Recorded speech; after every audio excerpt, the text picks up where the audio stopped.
آپ نے سنا ہے سیدنا حسین رضی اللہ تعالی عنہ جب مکہ سے وہاں روانہ ہوئے، اصل مسئلہ کیا تھا؟ میں اختصار سے آپ کے سامنے ایک حقیقی پکچر رکھوں۔ امام ابن تیمیہ رحمۃ اللہ علیہ واحد ہستی ہیں جن نے تمام روایات کو جمع کر کے استقصاء کیا ہے کہ اصل حالات اور واقعات کے تھے۔ سب سے پہلا نقطہ، رسول اللہ صلی اللہ علیہ وآلہ وسلم کے اس پیارے پھول کو عراقیوں نے خط لکھے اور خط میں یہ کہا امیتت السنہ واحیت البدعہ، سنت ختم ہو گئی ہے، بدعات عام ہو گئی ہیں، اور جب تک آپ نہیں آتے یہ کام ٹھیک نہیں ہوگا، اور ایک صندوق بھر کے خطوں کا بھیجا۔ نتیجتاً سیدنا حسین رضی اللہ تعالیٰ عنہ وہاں مکہ سے ہی حج کے بعد کوفہ کی طرف روانہ ہوئے۔ عبداللہ ابن عمر رضی اللہ تعالی عنہ کہنے لگے آپ نہ جائیے، یہ وہی ظالم ہے جنہوں نے آپ کے والد کو شہید کیا۔ عبداللہ بن عباس نے فرمایا آپ نہ جائیے۔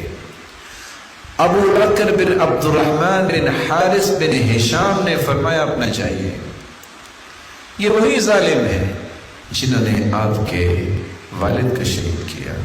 اور حتیٰ کہ جب وہ جانے لگے تو یہ بھی کہا صحابہ نے استودعک اللہ من قتیل، ہم اس وقت بہت پریشان ہیں، ہم اللہ کی سپرد کرتے ہیں، اللہ کی امانت میں آپ کو بھیجتے ہیں۔ جب یہ جا رہے تھے فرزدق شاعر بھی ملا، اور فرزدق شاعر نے کہا کہ اگر مجھے یہ پتہ ہو کہ آپ رک جائیں گے تو میں آپ کی سواری کے سامنے لیٹ جاتا ہوں، آپ نہ جائیے، ان لوگوں پہ اعتماد نہ کیجیے۔ لیکن کچھ فیصلے اللہ کی طرف سے ہوتے ہیں۔ رسول اللہ صلی اللہ علیہ وآلہ وسلم کے پاس جبریل امین تشریف لائے، اور جبریل امین جب تشریف لائے تو ان کے ہاتھ میں خون آلود مٹی تھی۔ آپ صلی اللہ علیہ وآلہ وسلم نے پوچھا یہ کیا؟ تو آپ صلی اللہ علیہ وآلہ وسلم کو بتایا گیا کہ یہ سیدنا حسین کی شہادت کی مٹی ہے۔ تو اللہ عز و جلال کے جو فیصلے ہیں وہ نافذ ہو کے رہتے ہیں۔ نتیجتاً جب وہاں پہنچے تو اس وقت ان کو اطلاع یہ مل چکی تھی کہ ان ظالموں نے سیدنا حسین رضی اللہ تعالی عنہ کے بھائی کو شہید کر دیا ہے۔ جب یہ بات ان تک پہنچی کہ مسلم بن عقیل رضی اللہ تعالی عنہ اور ہانی بن عروہ ان دونوں کو شہید کر دیا گیا ہے، اور یہ شہید کرنے والا وہ ظالم ہے جو کوفے کا اس وقت گورنر تھا، عبید اللہ بن زیاد۔ جب پتہ چلا تو آپ نے فیصلہ کیا کہ اب کیا کرنا ہے۔ عبید اللہ بن زیاد نے لشکر بھجوایا۔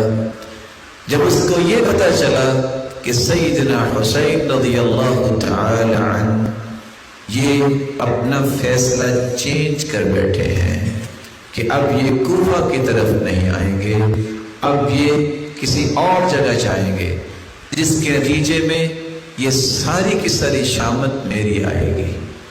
اور وہ سیدنا حسین رضی اللہ تعالی عنہ نے فیصلہ کیا تبدیل کیا تھا؟ 3 فیصلے تھے۔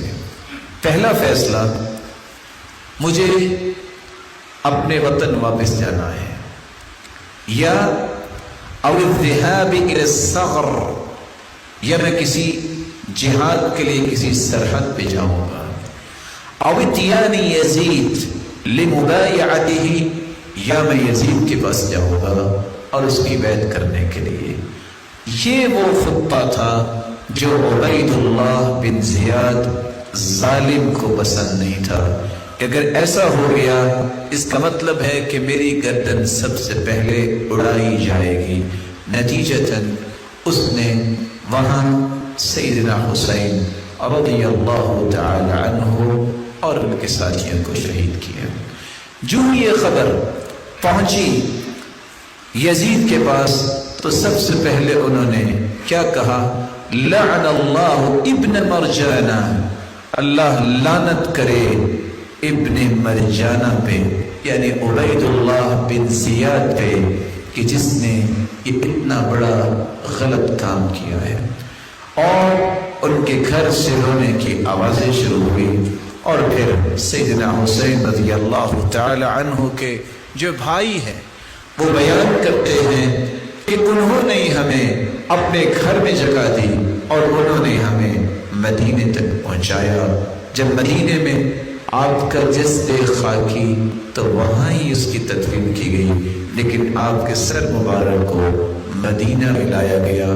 سب لوگ اس وقت عمر بن سعید کے پاس جمع تھے۔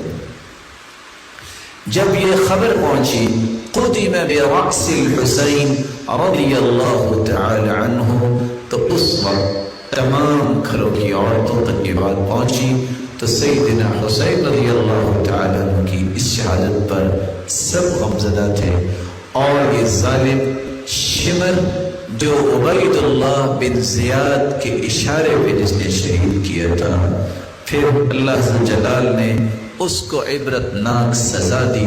جس طرح اس نے اس ہستی کو شہید کیا، اسی طرح ہی عبید اللہ بن زیاد کی حالت ہوئی، جس کا احادیث میں حال موجود ہے۔